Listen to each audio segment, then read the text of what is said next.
it's midnight, so let's hurry through this. This is Hollow Knight. It's by Team Cherry. It's on the Unity engine. You can pick it up for around 15 of your local currency.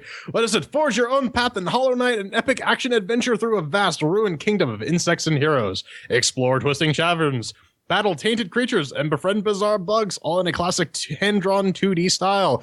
These guys did send us some keys, so let's kick off. The CHAIRQUISITION. 1 chair means that it's garbage. 2 chairs means that it's meh. 3 chairs means it's pretty good. 4 chairs means that it's so good.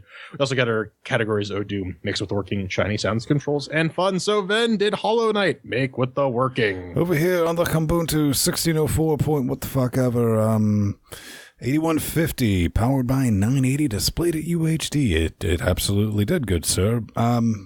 Really no issues whatsoever. Outside of, it does like to nom all the RAMs. Whatever you have available, it'll say just, I'll have myself a bit of that. No, it's fantastic. It doesn't have a memory leak or anything like that. And it does a good job of releasing everything. Kind of fueling my conspiracy. This is a stealth 2.5D game. Not really. You can run it at 3840 by 2160, but in-game, all the art's 1080, and it is just displayed at 1080, so nothing to report there. It's not necessarily a bad thing because the art is amazeballs. But we'll get into that a bit later. But 4 chairs coming out. Yeah, I gave this a run on the Steam box, which is an A10 5800K with the GTX 750 Ti. I also played this on the box of business here, which is an i7 6700K with the GTX 980.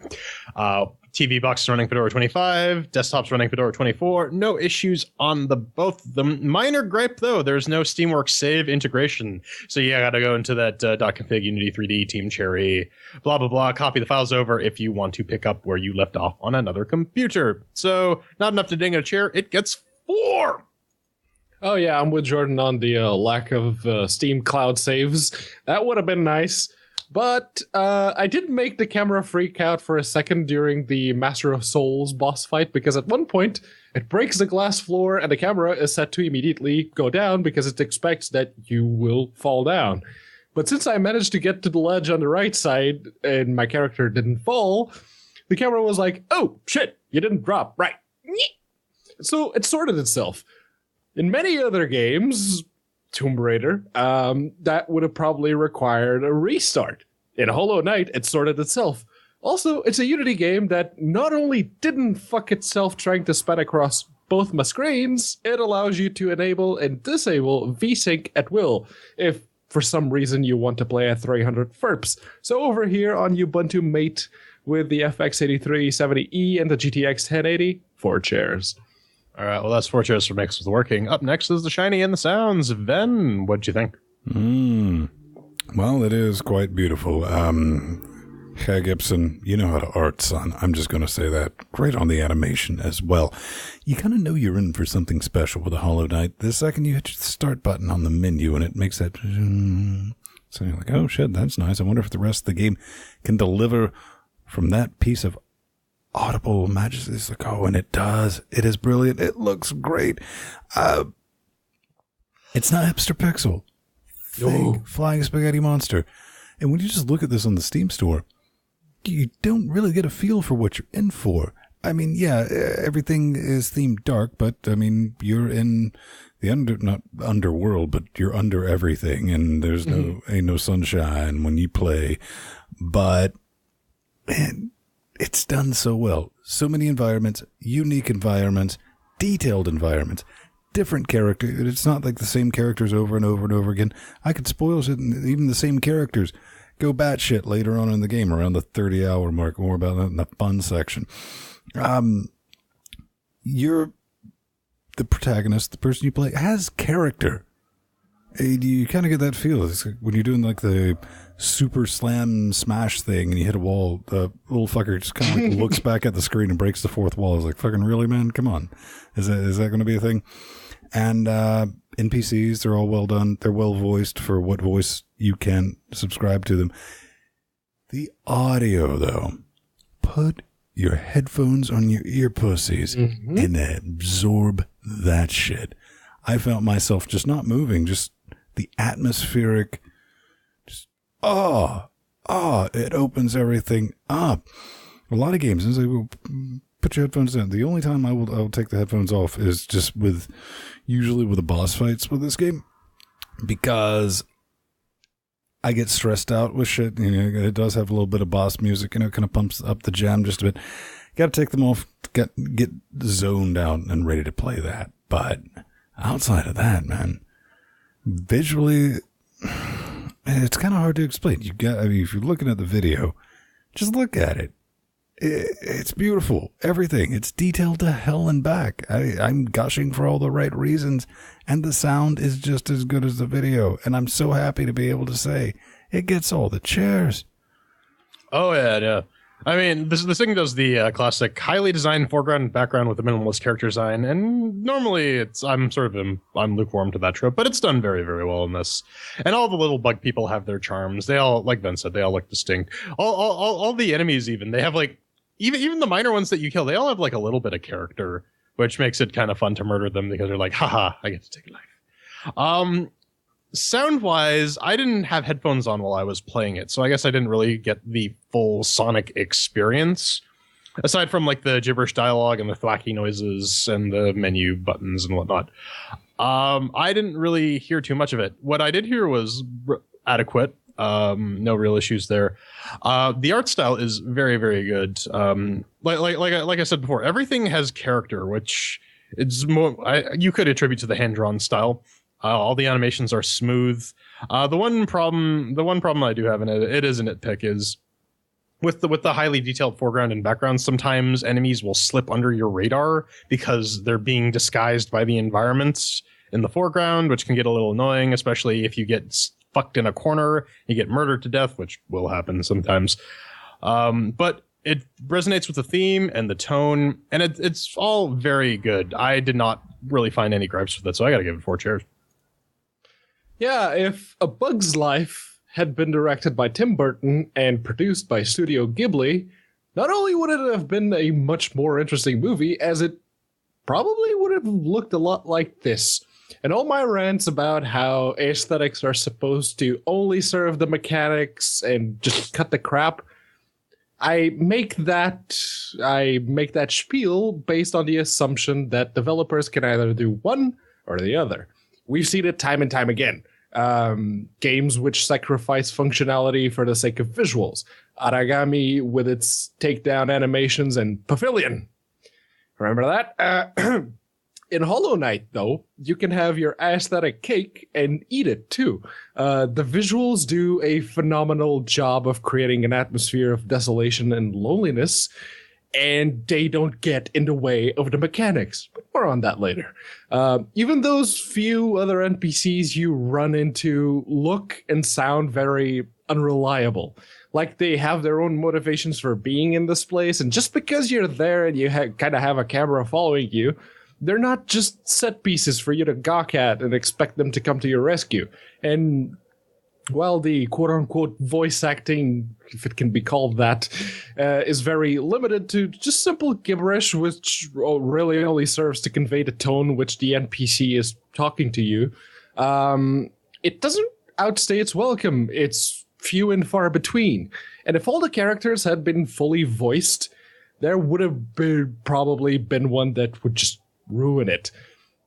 And the background audio, subtle as it is, it just nails the atmosphere coffin shut around you. It's just, yes, 4 chairs. All right, well, that is 4 chairs for the shiny and the sounds. Let's kick it over to controls. Ven, this thing controlled like a butt, right? Oh, man, this is some of the sloppiest stuff I'm just kidding, man. Normally, I would have played this game, just using the analog stick, but I could tell in the first 10 minutes of gameplay that I would get killed to death if I attempted that. Because most games are so floaty, especially with Unity titles, you can get away with using the analog stick. And kind of over the years, that caused my D-pad to become unresponsive. Hollow Knight's so precise, I ended up taking apart the Hexclone controller and cleaning the D-pad out and making it all nice and responsive once again. That's saying a lot about how much I wanted to get into that. After doing that, though, man, I was definitely rewarded with arguably the most precise controlling game ever to grace the Linux. And Yeah, you're going to need those really wicked, precise controls for Hollow Knight. You're going to need them, son. You're going to need them hard. Because some of the special items in this game are hidden behind spike traps that make custom Mario Maker levels look like fucking amateur hour. And it is legit. It is real. It is Nintendo hard, but it's also fair, which I really like. I mean, if you want to check with a judge, just go back and watch my live streams with this. You will hear me say more than once, I fucked that up. Not, well, I would have gotten that if something X, Y, and Z was behaving better in whatever game system. No, it's all on you. You fuck up, it's on you, 100%. And it's refreshing to have a game like that where you have to get good or you just get dead. And it really inspired a lot of gentlemen rage quits, or I quit rage quitting because it took too long to start back up. Not that the game takes long to load in any way, shape, form, or fashion. It wasn't that immediate thing. So this became one of the games, the rare 4 games ever on my Linux box to just permanently sit in the background. It was like, need some more Hollow Knight, or, oh, I think I can take that boss now. I've had my cooldown. Right there with the controls, 4 chairs for a Unity title. Yeah, I mean, the sensitivity of the controls can definitely take some getting used to, especially if you're hammering on the analog stick like I do with your big, clumsy ape hands. But once you get the hang of it, it's smoothish sailing, because you'll still fuck it up. That's inevitable. That's just human error. No real complaints. Everything is mapped sanely. My one minor complaint, and again, a nitpick, if Asura can have proper button prompts for the DualShock 4, why can't this game? They're both Unity games, so I don't know. Needless to say, I will give this 4 chairs. Okay, someone else who realized that the default Unity input settings are floaty as fuck, trademark, for platformers, and went out of their way to make sure they work properly. And I do mean properly. If you fuck up a jump, like Ven already mentioned, or you fail to do the downward slash and fall right into an acid pool, you can't blame the shitty controls on this one. When you hit a button and your character responds accordingly and with no noticeable latency, you're looking at a good game. When you tell the little ghost, as one of the NPCs calls him, to move just a teeny tiny bit closer to the edge, he will. And if you fuck up and you push too long, you're gonna die, or at least take some damage, because if you're about to shoot yourself in the foot, Hollow Knight doesn't just stand there and watch. It's going to help you aim towards each individual toe. That's how precise the controls are. 4 chairs. All right, well, that's 4 chairs for controls. Let's wrap this up and put a bow on it. Ven, did you have fun? 30 Pacing. hours in? 40. Almost. 40 hours in. 38. Pacing, this game absolutely nails it. I mean, so far, every time I start to get the board, something's going to pop up and it instantly regains my interest. Hell, the game even changes up the levels later on that you would not constantly, but you would go back to revisit multiple times. But I can't tell you about that because spoilers, sweetie. And one of the mechanics in this is charms. You end up with me lucky charms. They modify things. They can give you minions to fight with, longer dash abilities, armor while you're regenerating and all that. And you have to do a bit of juggling with them, to balance it out. You have a limited amount of charm slots, which you can increase later on in the game, doing various tasks or just straight up buying them sometimes. And I don't mind it, because some bosses you got to sit and play around with all that, and the stacking of these charms is well, this one's going to go with this one. If I use this one with that on top of that, maybe I can, and sometimes it works, most of the time it doesn't, but the exploration in that alone is its own fun little mini game. And I don't like doing shit like that. The only other game that I can think of is Victor Vran, with juggling with the cards on your deck. Cards, Vin, you've gone crazy. I don't know what it is about Victor Vran, but I never mind that ability setting all that up. But I'd say about an hour in, 45 minutes into Hollow Knight, you get your first real boss. Everyone thinks X and Y are your first bosses, and they go, oh shit, no, that's not the real boss. Here's the real boss. I was watching Truggy and Linux Nuru talk in our Discord channel earlier today and watching their progress, like, oh shit, there's a real boss, now we gotta fight. But Flying Spaghetti Monster, damn, do you get some pure, not from concentrate satisfaction when you curb stomp a fucking boss in this game. It is just like, yes! And you look around, you realize no one's there. You're like, fuck, I should have been streaming or recording that. You want to share that experience with someone. Pretty rare for a game to get that type of reaction out of me. Another thing this game did absolutely spot on is one hit, one heart. That's right, all the way back to Zelda. It doesn't matter what hits you. This doesn't even do a half heart. You basically have what I just call alien faces, and that's your damage, how many of those you get hit. It doesn't matter if you are top level and you get tapped by something like right off the bat when you start the game. It's going to do the same amount of damage. The smallest baddies can still fuck you right up, son. No matter how yellow swag you get, if you try to like rush through a main area, you'll die. Even if it's like one of the starting areas. Is there backtracking in this game? Yes, there is backtracking in Hollow Knight, but it's like Skyrim scale backtracking. The backtracking in Hollow Knight, it's not a mechanic to artificially inflate your playtime. But seriously, this game is massive. There's no need 9 to... 9 gigs massive. Right.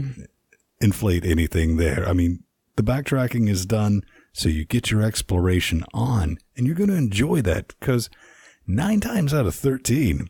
you're not just rewarded with like a little trinket or something like that. You get a little something. And it's like, oh yeah, and by the way, here's another massive expanse of stuff to go explore. And you're like, oh neat, that's good story progression, and all that fun stuff. And you got to get this shite. You know, like right at the 30-hour mark, Hollow Knight like walks out and is like taps me on the shoulder, and I'm like, what game?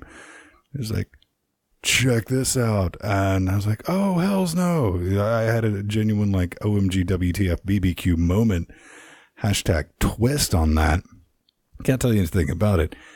Didn't really, it's hard to explain without spoiling, change the game, but it really fucked up the perspective about a particular character in the game. You're like, oh, fuck. All right, that didn't see that coming, but good on you, game. And, you know, even earlier this week when I briefly mentioned, you know, after about like 4 hours into it, I was like, that's an all right looking game.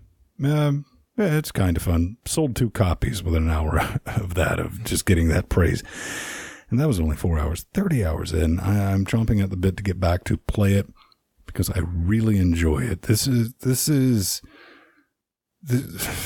probably going to be one of the best games released on Linux in 2017. How this game has not just been blown up to hell and back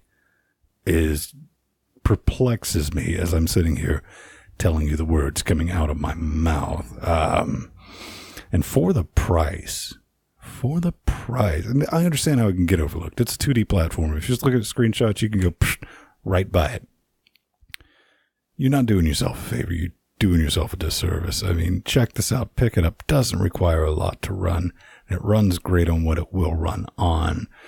If you didn't see that coming, there's the 4. Yeah, I mean, like, I think that is the absolute longest I've heard Ven speak in the fun segment. And when he's gushing about something, you should at least give it a look. I mean, so for me, I really like the mapping mechanic in the game. It's really conducive to the whole exploring the levels.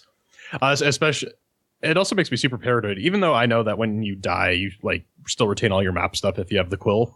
But I kind of wish that you had to like go back and find. Because this game does the Dark Souls thing where if you die, you lose all the gold and whatever that you got, but you can go back and retrieve it if assuming you don't die again. So I kind of wish they kept that map data with that ghost, but you know, whatever. That again, nitpick. I'm not sure how I feel about the charm system, because you got to juggle them to customize your little dude's behavior, and I get that you get more of them afterwards. But if you need to find a save point to switch them out, I don't know. I don't like that mechanic where you limit people's ability to customize how the character plays if you find something that you thought would work well but doesn't. I mean, you get your abilities. I've only gotten so far that I got the Kamehameha wave and the dash. And the abilities themselves seems to be tied to various milestones that you reach in the game, unlike Metroid, where you can kind of just wander around aimlessly and eventually find them and be like, oh, cool. And the abilities tend to unlock other areas for you. So given the size of the maps, I had this reaction when I got the dash after killing Hornet, and you're like, shit, there's like 3 areas where I needed that sort of double jump ability. Do I want to backtrack or do I want to keep going? Kind of want to keep going. The challenge is definitely real. The game is tough but fair.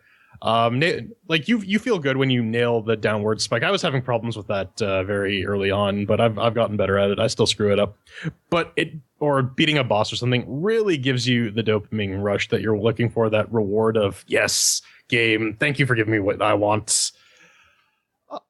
The game is fun. That's pretty much it. It is a solid Metroidvania style explore 'em up platformer. I would say definitely check this out. I need to spend a lot more time with it. I'm only about 3.5 hours in, and I can tell I've just barely scratched the surface of what's going on. Listening to Ven talk about it, I'm just like, wow, I have some catching up to do. So I'm definitely gonna go back and spend a little more time with that game for sure. I can't give it 4 chairs because I haven't experienced the whole depth and breadth of it, so I can't really say, oh, this is the greatest thing ever, but I can definitely give it 3. Yeah. Much like Ven, I could just spend hours wrapping my lips around the proverbial dick of Hollow Knight.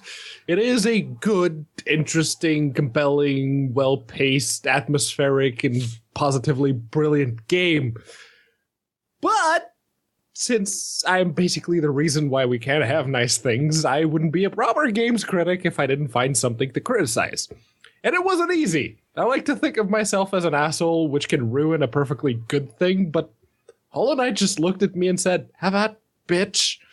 Okay, so let's have at. Many times I got dealt bullshit damage from something I couldn't see because the camera was being slow or a building in the foreground didn't fade out in time for me to see what the hell was in front of me. Also, this is the second thing, there's a fine line to be walked between organically promoting exploration in the Metroidvania style game and leaving players frustrated with their inability to progress.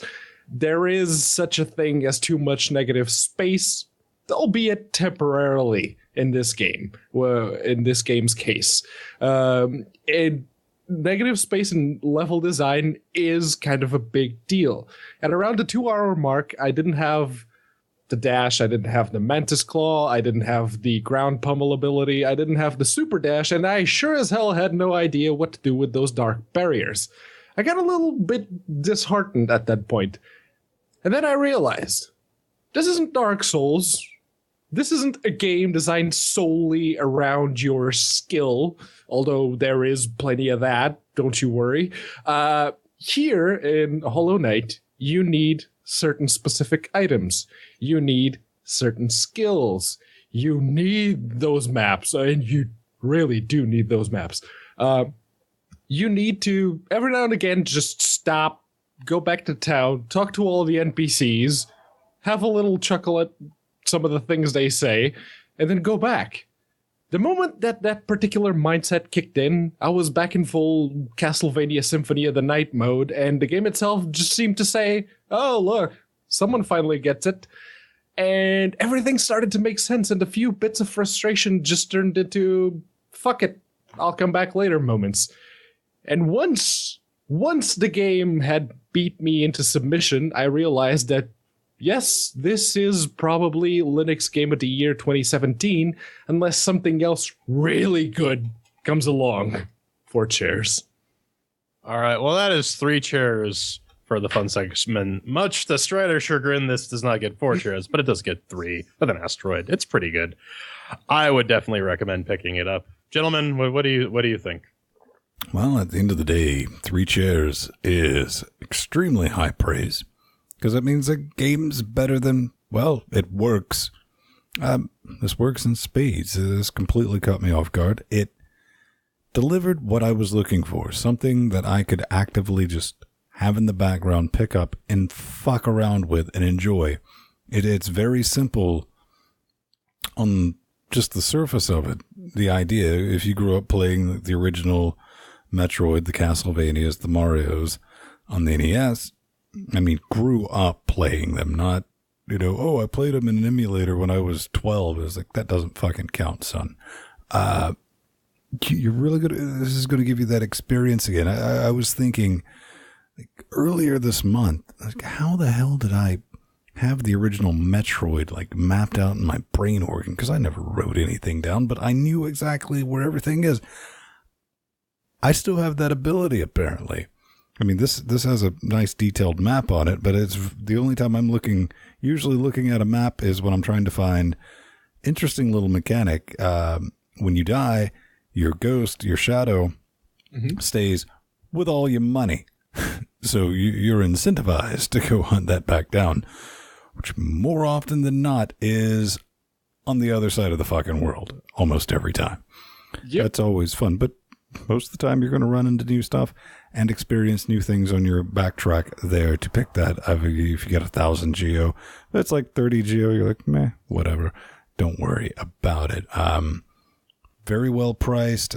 Currently clocking in $14.99. It's a damn steal. I would even suggest 20% off. Pick up the soundtrack too. So you're going to have a good time if you like those types of games. This is just beautifully done, hand-drawn art, beautiful fucking music, totally works with the game.